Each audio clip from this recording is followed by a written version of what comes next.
What's going on, guys? My name is Psyche, and welcome to Nuclear Throne. This is a roguelike that I used to play extensively in my first year of college, and it's probably one of the first roguelikes that has introduced me to the genre.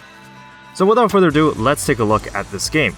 The games that I will be showcasing this week will not be first impressions videos. I have played a lot of these games pretty extensively over the years. But let's just get started with Fish. This is my favorite character in the game. Now, it may look like I'm just starting off a new game right here, but the thing is I actually died a couple of times before this. This game is pretty unforgiving, if I'm gonna say. You have pretty much no room for error because enemies in this game hit like a truck. Now, you see how in the top left corner I have 8 points of health? The thing is though, if I get hit by one of those red projectiles, I just lose 3 points. So basically, 3 hits and you're done. Now, if it wasn't obvious already, this game is kind of like a point and click type of roguelike. Now, there is a mouse cursor that's normally there, but for some reason my recording device didn't seem to catch it. But basically, you pick up 2 types of weapons, and then you kind of just use them to defeat every enemy in the game, in the level. Once you beat every enemy, a portal opens up and you go to the next level. And then on the 3rd floor of every single biome, I guess, there is a boss. So in this case, I'm fighting this giant bandit dude, which, is kind of easy because this is pretty early in the game. But for beginners, this is still going to pose somewhat of a challenge. I remember I used to die in like the 2nd biome whenever I started playing. So in my first slot here, I have a wrench, which is a melee weapon. It has no ammo. However, it has a pretty small range, and there is a pretty long cooldown. There are 6 types of weapons in this game. You can see it on the top left corner, where there's like 5 different bars. Basically, they represent how much ammo you have in each category of the weapons. So in this case, I switched over to a shotgun with a pistol, which is the starting weapon. Now, of course, that's not all to the game's variety. There are also a lot of colorful characters you get to choose from. Now, I forgot to show this in the main menu, but basically, there are a lot of flavors you can do with a lot of the characters. There is Eyes, which slows down projectiles. There is Plant, which allows you to move faster and root enemies. There is Robot, which allows you to scrap weapons that you don't need for extra material. There are just a lot of really interesting ways you can play this.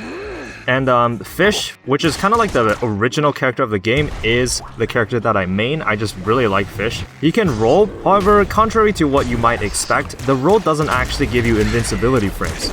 It just kind of lets you move faster. Now, for a lot of people, they think this is kind of a bad ability to have.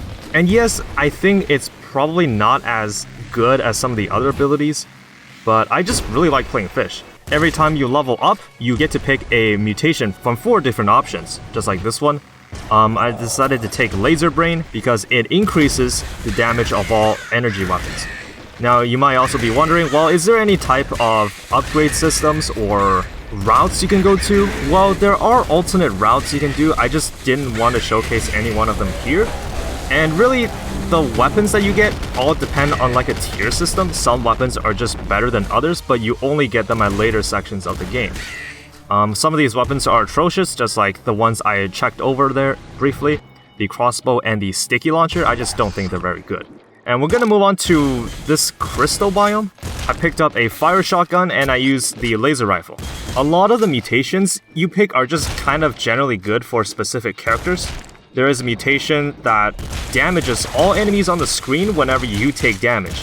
Now, for a character like Fish, this kind of mutation doesn't really work, but if you're playing as one of the characters called Rebel, which has an ability that hurts you but creates a clone of yourself to shoot at other enemies, then that mutation can be pretty good. So some of the mutations choices as well as the weapon choices really depend on the character that you're playing as, or just the type of gameplay that you're looking for.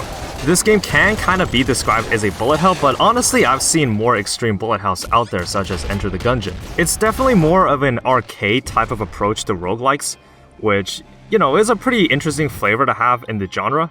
Because the main thing about this game is that when you beat the game, the run really doesn't take too long. It's like 8 or 9 minutes for a complete run. Now you might be wondering, well, why is this video like 20 minutes? Well, the thing is though, I'm going to start looping the game, which means whenever you beat the final boss, you get an option to start over from the beginning of the game at a harder difficulty. And this is called looping, as a lot of games do this. So we're at 5 minutes of the run and we're pretty much already through like half of the game. This is a game where a lot of things can go wrong at any given time, so you always want to be on the lookout. And then sometimes you have these policemen coming after you. Apparently they're called like the IDPD. I think that stands for Interdimensional Police Department or something. They also fit into the lore. There really isn't that much lore in this game. It's just that every single character wants to reach the nuclear throne for some reason.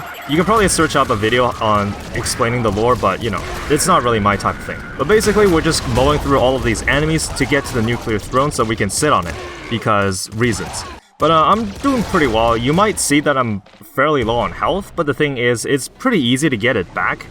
At the same time though, it's also very easy to lose all of your health, so there is kind of a balancing point. We're gonna enter the laboratory, which is kind of like the third level where everything is dark around you. I know Eyes has an ability that just lets you see the whole screen on these levels, but you know, I don't think that's that much of a benefit. So we just have these small monsters chasing after you, and we also got the necromancers, which just resurrects enemies in like this aura.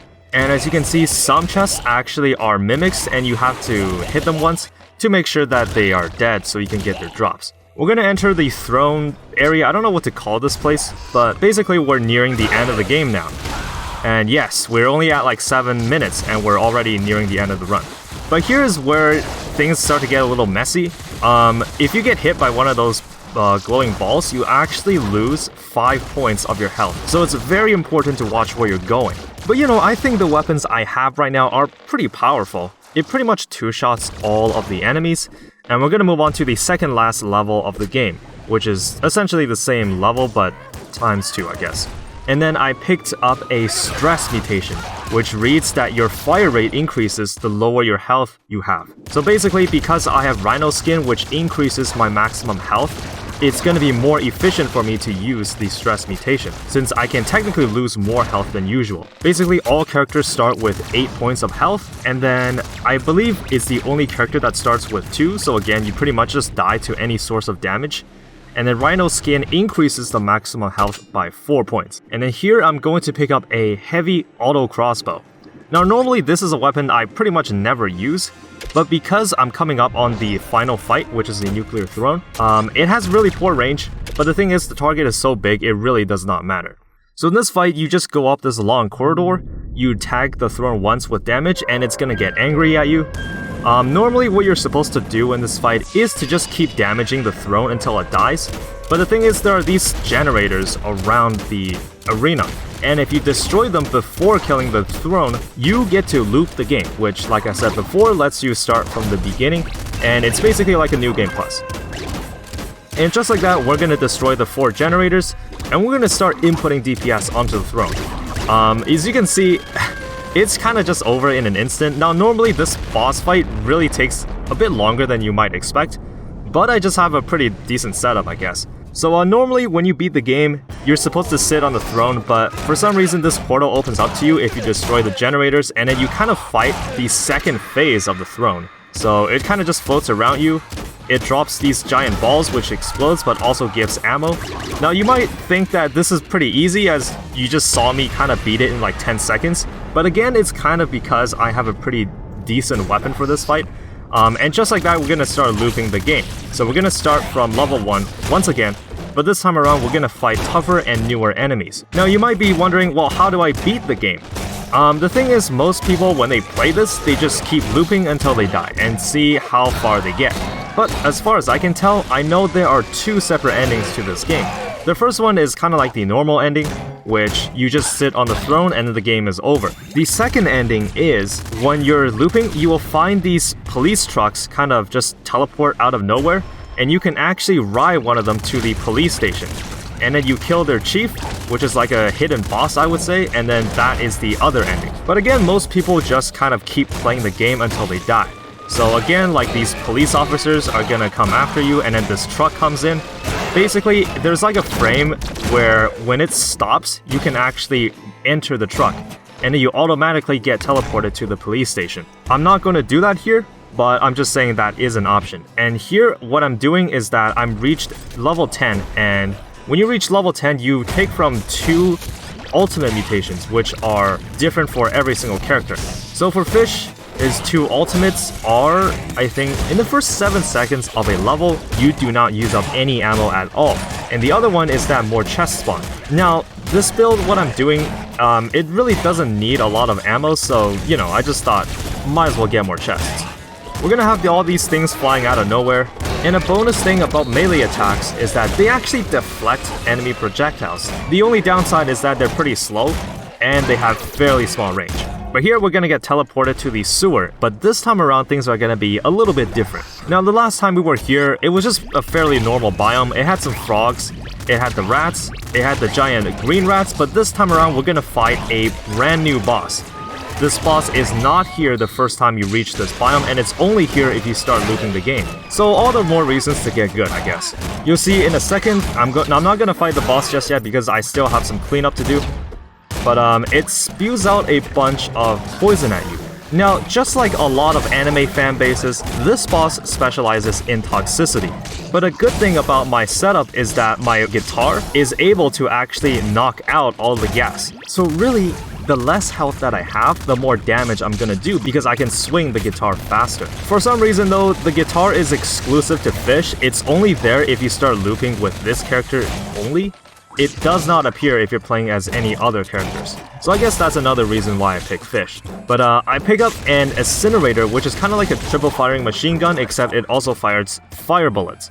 And finally, we're gonna beat the boss and get teleported to the next biome. Just like last time, the enemies in this area are pretty much the same, except we do have some new ones to fight. And I always have to be on the lookout. Again, with this game, a lot of things can go wrong at any given time. You can see how easily I'm losing health over these past levels. This originally wasn't the build I wanted to go for, and normally the range of the guitar doesn't actually hit for that long. It's because I have the long arms mutation that the range of melee weapons are increased. There are a lot of really interesting weapons in this game. There's like a nuke launcher, there's a bazooka, there is literally a lightsaber, there are splinter weapons, there are crossbows, there are miniguns, and there are laser miniguns. So a lot of different options. But overall, I thought I was doing pretty well so far. I know some players can actually loot the game pretty consistently. Now, I'm not that good at this game, I would say. My furthest loop is probably like loop 4 or something. I know some people can reach like loop 6 or 7, which is pretty insane. Because by that point, the screen is pretty much filled with enemies to the point where you really need like a very specific loadout, or there's just no way to win. Like some weapons in the late game, especially when you start looping, are just not very viable anymore. And here I'm gonna pick up the double minigun, which fires extremely fast and is probably one of the most solid late game weapons in the game. But we're gonna fight the giant dog monster thing. I think it's called Big Dog. There is normally an opening cinematic for bosses, but I just turned that off because I find it to be a little bit disruptive. And again, remember that this level was the crystal level when we started the run, but this time around, again, things are gonna be slightly different, as you'll see a bit later. I pick up a heavy machine gun, but I just didn't really like it. I thought the double minigun has more potential. And here on the right side of the map, you'll see a brand new boss. I forgot what this boss is called, but again, just like the giant frog, this boss is only here if you start looping the game. We're gonna have the truck ramming into the crystals, so it kinda helped me out a little bit, but we do have the police officers to deal with. I'm gonna destroy the truck because it's in the way and it can explode and potentially just instantly kill you. So, you know, just try to play it safe, and it drops some ammo anyways. Pick up all of this good stuff. Me and the boss are the only thing that's left. All I have to do is just to hit it a bunch of times. I know a lot of the bosses feel really tanky and there's no health bar. You just really have to trust your instinct and try to get in as much damage as possible. But we're gonna go into the frozen wasteland now. Just like last time, there's gonna be some new enemies, just like that green blob. That thing, when it hits you, it's gonna do like 7 points of damage. So a lot of the late game enemies, they hit you for very hard, which is just extremely dangerous. We also got the summoners, but you know, the double minigun is just really good right now. I know there are a few ways you can even break the game. Basically, you deal so much damage that the game literally starts lagging. It's probably happened to me once, but you need a very specific loadout. I'm sure there are ways you can just search it on YouTube. But yeah, it's pretty satisfying if you pull it off. And I know Fish is one of the few characters that can actually do it. So basically, there is a mutation that just increases the cooldown on your weapons whenever you kill an enemy. And then there is a giant energy weapon that shoots out this enormous blob of energy and you just shoot it at anywhere of the map, and it kind of just splits off into smaller orbs of energy, and it basically just one-shots everything in the biome.